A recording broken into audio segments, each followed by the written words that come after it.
So we became known as the Bad Kids Collective. Uh, it's kind of a long story. Do you remember when times were easy? Imagination and conversations, finding fun and make believing we were soldiers and witches, children of the scene. I'm Sunny. I'm a performance artist, singer, dreamer, shit stirrer. I grew up in Huntington, Utah. It's a coal mining town of approximately 1,200 people. As a person wanting to get out, the rest of the world seemed really scary to me at the time, and so Salt Lake was the nearest big place, and so this is where I decided to go, and then I just never left. I feel like I moved here because I was running away from something. I didn't really ever feel like I fit in where I grew up, and so I moved here hoping that I would find a sense of community, and that's not what happened right out the gate.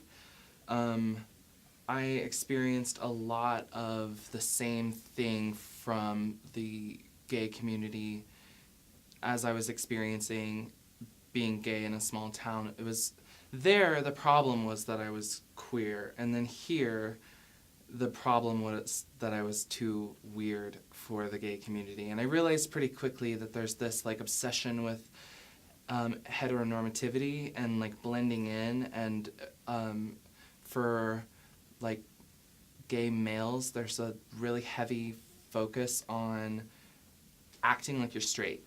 And so I felt a lot of hopelessness initially because I just thought I don't belong anywhere. When I very first started dressing in drag and hanging out with this specific group of people, they had all these really specific standards of wearing padding and doing your makeup a certain way and having a certain type of hair and always wearing heels that are a certain height, and it was just very regimented and it was just like I said, a repetition of things that I was trying so hard to get away from. I didn't like the rigidness of living somewhere that was so religious. I didn't like being told that I was too feminine and not fitting in amongst gay people, and then I wasn't fitting in with these people that I thought initially were my people. And so I pushed the boundaries as far as I could by doing things right before I was going to go on stage, I would take off my high heels and put on Converse boots, and I had to do it in a way that was really sneaky, because if the person that was running the show saw that I wasn't wearing heels, I wouldn't be allowed to perform. Artist collective that my friends and I created gained enough momentum and enough members and enough visibility that we showed so many people that there is a much freer, more inviting environment that you can express yourself in, that those other environments just seem that much more unwelcoming because now there's something different to compare it to. I decided to do the Miss City Weekly pageant because I saw it being marketed as something that was more embracing of the alternative. And so that's where I met a person named Willard and Lamia, who were both original parts of the Bad Kids Collective. Klaus was there with me in the dressing room helping me, and he was also an integral part of the beginning stages of this all. So we met for coffee just a couple days after the show, and a coworker of mine at the time was a bar manager at the Paper Moon, which is a lesbian bar that no longer exists. And I was just telling her about what happened, and she told me I should come do a show there. It was a place, it was a stage, it was somewhere that we could express ourselves, and so we decided to make it a fundraiser, and we put together this event, and there were a couple people there that I really valued in the community who I think saw early on that we were doing something that was going to cause a stir. And we got invited to perform on this Thursday night that's called Dance Evolution. That's very mixed punk crowd. That's really everyone is welcome. It's just all about going there and dancing and having a good time. But it was definitely not penned as like a gay night. And that's where we realized that we belonged, was this place where there were no labels involved. We were just doing us, and the people there were really weirded out, but they loved it because it was weird.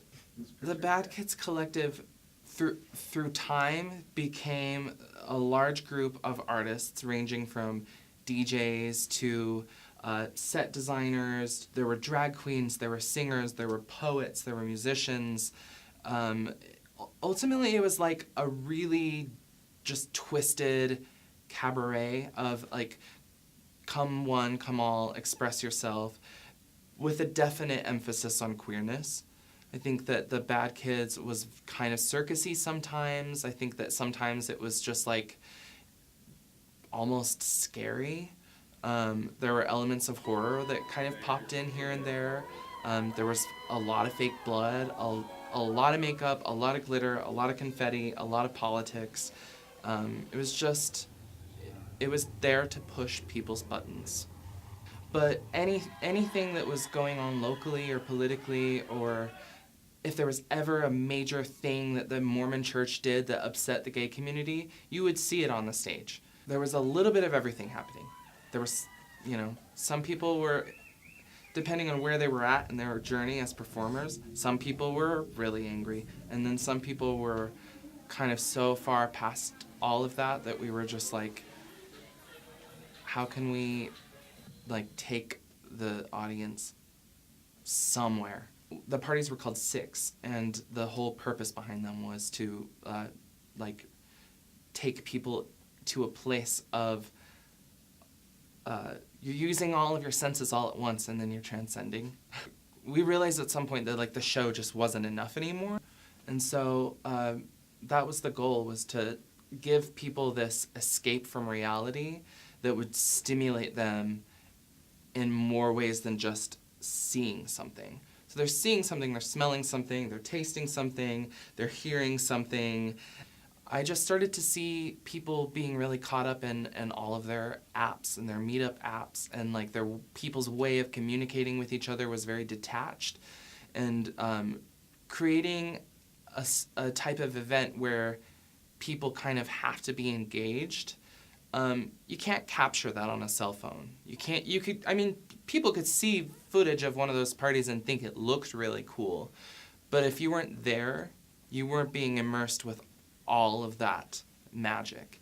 And I definitely think that perhaps part of why it all kind of came to an end is because none of us went into the whole thing with the mentality of we're going to be these really great, wholesome, strong role models and teachers. I think we tried. There was a period of time where I was working with youth at the Pride Center and teaching self-expression workshops. We were teaching basic makeup stuff for young kids who were thinking about transitioning or even just experimenting with their identities. And it felt really heavy. I think that there was definitely a time period where I felt a sense of pride and excitement, knowing that we could have an impact on people. And we saw that there were all these young people that were so interested, and the two core people, we had our own falling out, and when we stopped talking, it ended. I think through being part of such an interesting, queer, weird community, I was able to find my own personal identity just as a human being, separate from the artist, the character that I created, that I lived as for years, taught me who I really am. And I think before that, I was trying to conform. And so I think the lasting impact of the Bad Kids Collective for me was that I was able to finally just look at myself and see, like, Cartel, this character that I was living as, is not separate from me. There was definitely an identity crisis for a really long time for me, where it was like she was the thing that people liked and wanted and loved, and I was not. And I think that self-love is what I was able to take from it. As totally Lifetime movie cheeseball as that sounds, I really learned how to want to be alive. Once found home at this watering hole. Bodies all around me dancing so slow. Grinding teeth, eyes to drinks from Halloween. Water is the only thing keeping me from drowning. Thought I'd come back to this place and try to gather missing things without fragmented delusions crowding the space in front of me. In a place where I found myself, got lost as hell, becoming someone else. I needed evolution, no single definition.